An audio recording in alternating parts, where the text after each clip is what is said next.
Hey, I'm Ash, and this is Replay. We're gonna get stuck into Love Signs. It's the Jungle Giants' 4th album. I'm a big Jungle Giants fan. If you like Glass Animals mixed with Pinau and The Strokes, you're gonna like Love Signs. The title track, this is Love Signs.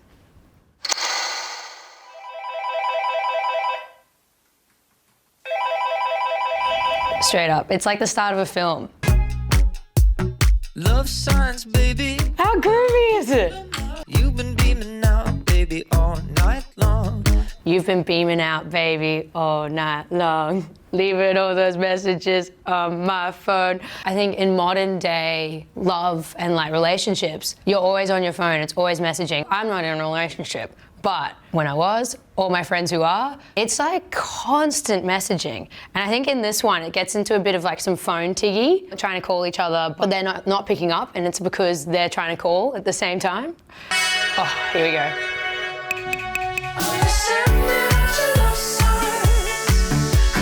Everyone has their own little ways that they talk to the people that they love, whether it's like your best friend, it could be a cute nickname, or your lover. In one of the interviews, Sam was saying that this song was actually a misheard lyric. So he works quite closely with his girlfriend, Grace, who's Janet Planet from Confidence Man. And he was showing her this song, and you know when you start writing a song, you don't really have lyrics, so you just have placeholder words. She thought he said love signs, and so now the whole song is about those little nuances and those little love signs, all because of her. I can see everything that's bad for my health. Aww. He's like, I take a look at myself and I see all the bad things for me, but you are good for me. You're like the one good thing that's going on in my life. If someone said that about me, I'd melt. 5, 6, 7.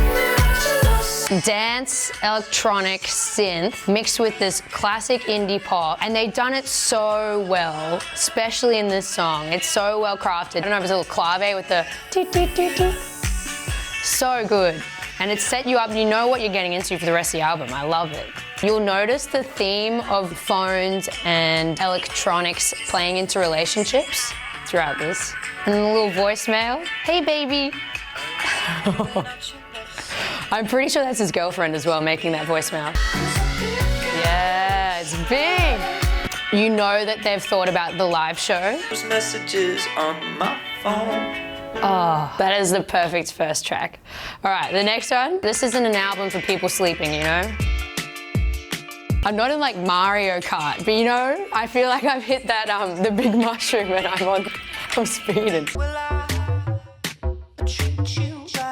All right, straight up, I want to treat you right. This isn't a one-night stand. This is someone who's going to cuddle you and wake up in the morning and then do it night after night. They're not swiping anymore. This is a song about, okay, maybe we'll settle down. I'm gonna treat you right. You wanna dance all night. How good is this? The way that they do choruses, it's always so like synthy and always has a big electronic drop, and you're like, oh, I want to cuddle you all night. It's right. You're like, oh, this is one that feels good. And they're saying at the start, it's the start of a relationship. It's all that whirlwind. They're in a honeymoon phase. This song does encapsulate that. So that's his girlfriend, Grace, singing that. Janet Planet. And I think it's really cute that on an album that's all written and produced by him, the only other person, and it's a love album, that's had a hand in it, is his girlfriend. That's really nice. Hey boy, what you gonna do with all that love of yours? I'm gonna treat you right. Yeah, answer her. What Sam does really well is build characters. I've read that in this one, he was wearing like a Hawaiian shirt and he was looking really daggy when he was making the song. And he was thinking about what if there was a relationship where it was like this guy who was quite daggy, was with someone who was a bit out of his league, you know, punching a bit. Telling them, you know, like, I'm gonna treat you right and I'm gonna be the person that you need. Maybe they're settling down with probably not their usual type, but that's the right person that they need. It's someone who's gonna treat them right. Little ding at the end. She said, I don't want your money, babe. Yeah, driving bass line, some good percussion, and some vocals. You can't stop me though that you roll. And it's quite Timberland in the way that this one is crafted, I think. She's got love in her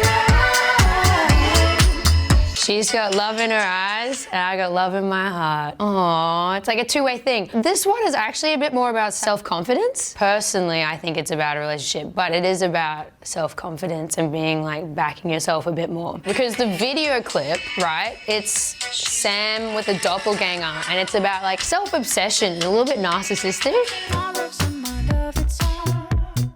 I love how he uses like like his vocals sound like a synth in the back. See, this one's quite sexy. I think on a live show, this would go down so well. Like Doris, the bass player, he moves around heaps. Everyone clapping their hands together. Oh, this would go off. It's very like Ashanti. I know he's referenced her in his production before. Okay, the next track is Sending Me Your Lovin'. This one was the second single that we heard from this album. This one came out in 2020. It was number 8 in the Hottest 100. This has already been in the Hottest 100, and we only got the album this year. Big pop track.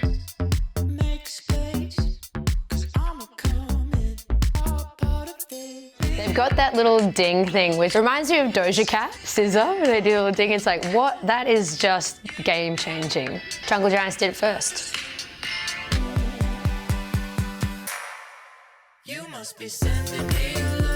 Have you ever tried singing this at a party? It's so hard. Sam has the most hectic falsetto. It is right up there. And then in this chorus though, you can hear he's doing like another layer where it's right down in his bass. It just shows this man is incredible. Let's pause it.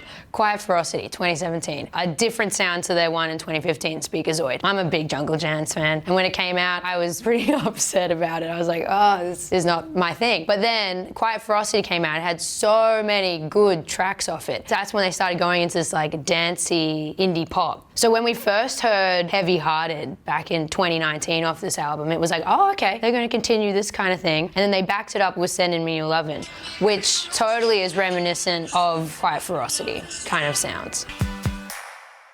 You must be sending me your lovin'.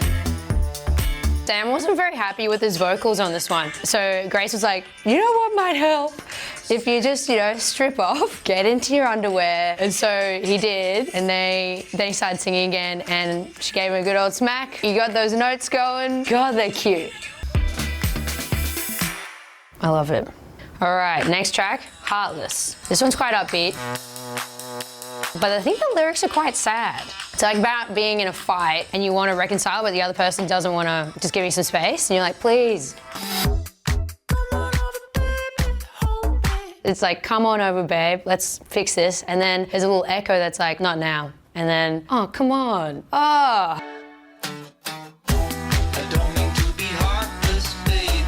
I love it. It's literally, this whole thing is a conversation. How could you be so heartless? I don't mean to be heartless. I just, I need some space right now. It also kind of reminds me of Kanye's 2008 song, Heartless though, because he does the same thing. How could you be so heartless? But Sam actually answers it.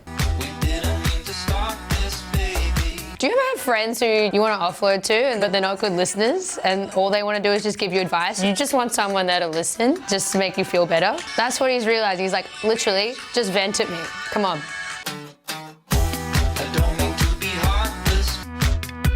I love it when Jungle Giants go out into some instrumental bridges. It's like always so simple as well, but it's so good. And then they've isolated the strings, because just to remind you that it's not a dance track. This one's actually kind of sad. I love it. You know how I said how you'll notice the themes of electronics? This one's called Charge My Phone. So at the start, we're hearing this voice memo, and it's literally a voice memo recorded in Bali, I think. Sam went on holiday to Bali with his girlfriend. He had this idea in his head, and he was so scared that he was going to forget about it. You can hear like kids in the background at this cafe, there's cutlery clanging everywhere, and then they decided to use it in the actual song, which is really cool. I think it really breaks up, we're like halfway through the album, it really breaks it up. I love hearing the bones of a piece of work. You've literally just seen the blueprint, and now it's going to be transitioned into a song. So cool.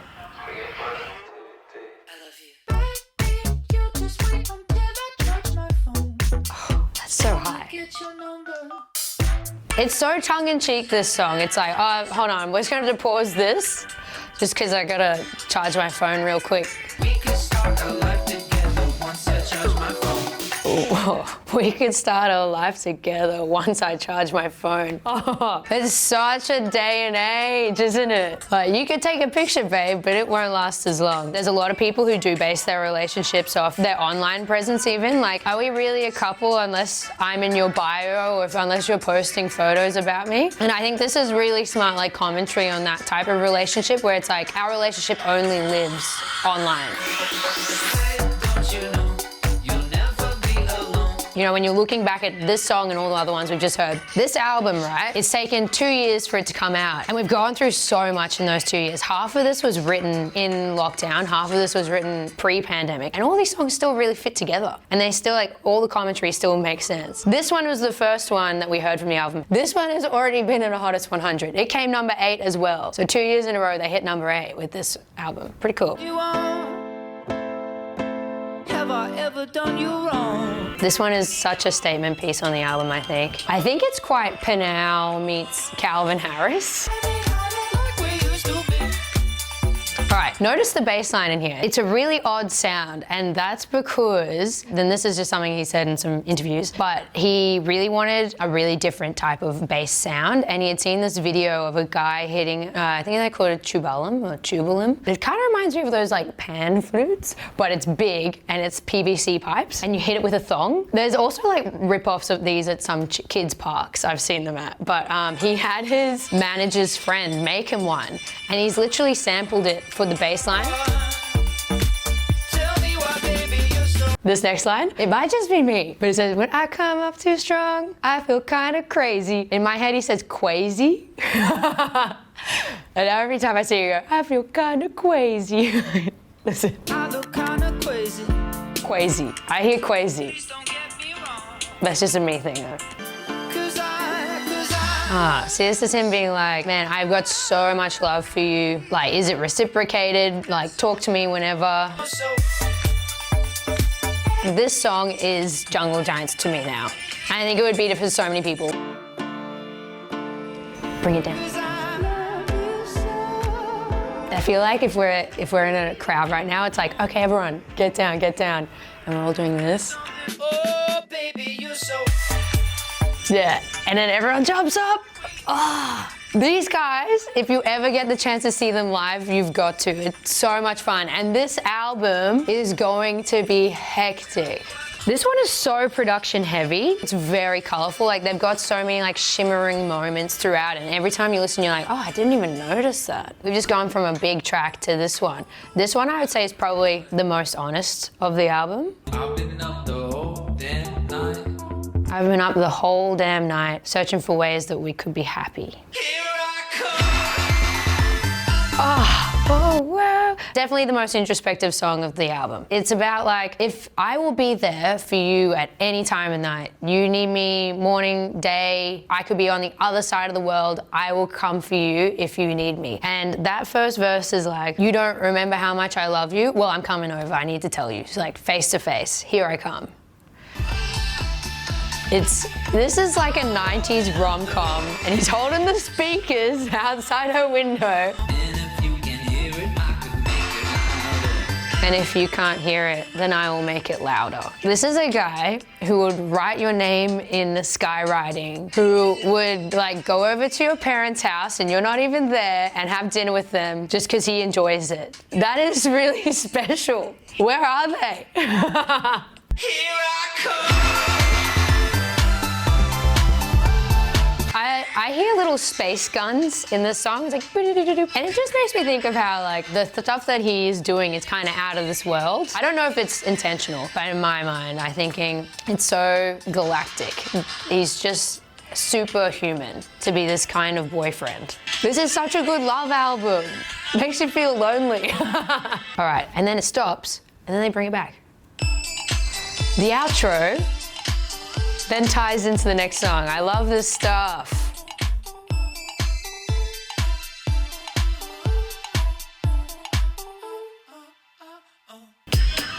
And now we're in the next song.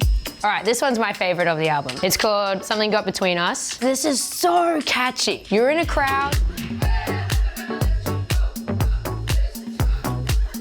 and you hear people laughing. It really puts you in a place and a time. You know when you have a fight with your friend and you're like, oh, this is the end, this is it, this is the end of your friendship. And you've really ruined it. And it's the worst thing. And there's this person, you know, they got a head full of fear and they're like, oh my God, this is it. Something's gotten between us. This is about not letting it ruin that friendship. It's like, yep, something got between us, but our friendship is bigger and it's better than that. And we can make it through it. You know, one day we can laugh about it. Something got between us. Yeah, okay. Yeah. We didn't mean to let it get this way. Yeah. Can we fix it? I don't want to wait another day. Yeah, you mean so much to me. Like, yep, this thing got between us, but we've got to mend this because it's eating me up. Hey, never gonna let you go. Not this time. This is such a crowd pleaser. You know this is going to be so dancey, and it's definitely got that reminiscent of the Quiet Ferocity album as well. We all have that one incident where it got blown way out of proportion, and you can just imagine them like on stage. Oh, it's so cool. This is one of those things where I hope that they have these drums and they put like neon paint on it, and it's just like splattering. If you want the idea, you can take it. And can you tell why this one gets stuck in your head for so long? Hey, never gonna let you go. I swear, you will be thinking about this song in 2 hours' time. That's good stuff. That's a real song, though. This is the end. So we got some feet crunching on gravel and there's like cars going back and forth. And like I've pointed this out so many times in this album, but what they do is really show a lot of humanity. And I love, you know, they've got the dial tones, they've got crowds, they've got kids, they've got voice memos, they've got walking in gravel dirt. This one's called Monstertruck, by the way. So, I mean, it makes sense that there's cars and there's dirt, I don't know. But I really love that. They put you in moments mentally. Now the indicator has turned into like the hi-hat, essentially. It's like a little bit elevator, but a bit more hotline-y, kind of just waiting. It's quite a light-hearted finish. It's not too in your face. It's like a nice credit song. We made it through the middle, now we're both about to say I do. We made it through the middle, now we're both about to say I do. So they've been through all this stuff. Well, I do. In an interview, Sam said that he had the instrumental for this song and there were other lyrics. And the lyrics from this one was actually on a different song. And then they just combined them together, so the instrumental and the lyrics. And it worked by a freak accident. And it's come out with this Monstertruck song. All right, you're my Monstertruck. Being in a Monstertruck would be scary. It would be so scary. But a lot of fun, you know? It feels weird to end on kind of like a lower note, doesn't it, in the album? You've had so many like hectic dance bangers. But I know that this is quite loved by a lot of people. This is a really nice, neat bow on the whole relationship journey we've had through this album. You know, they've had fights, but they haven't let it get between them. Once the other person's cooled off, they've chatted about it. And they're putting their phones away because they don't want the phones to get in the relationship. That's probably what the fight was about. Because he will scream it so loud to her that he loves her. And like, I might not be your usual type, I might not be your conventional person, but I'm the right person for you and I want to cuddle you all night long and give you all my little love signs and have our own little language between us in our relationship. And I think it's so beautiful the way that he's described love in this album and the little nuances of it and the tongue-in-cheek and just like the humanity of it. It's ugly, but it's really beautiful. Sam has made this perfectly. Back to the indicator. Oh, it's so beautifully bookended.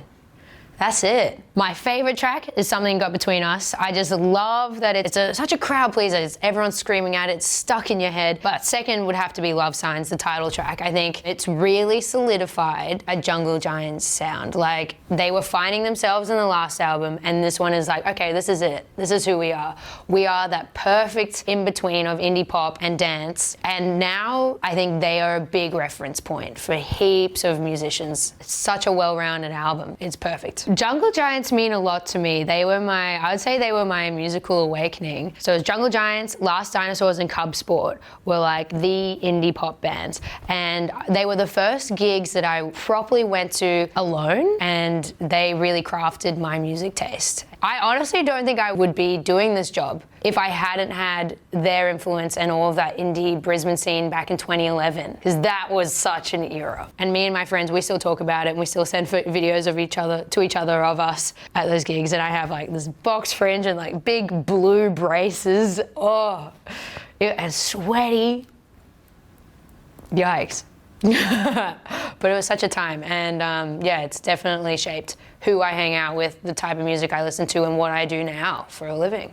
It's pretty crazy.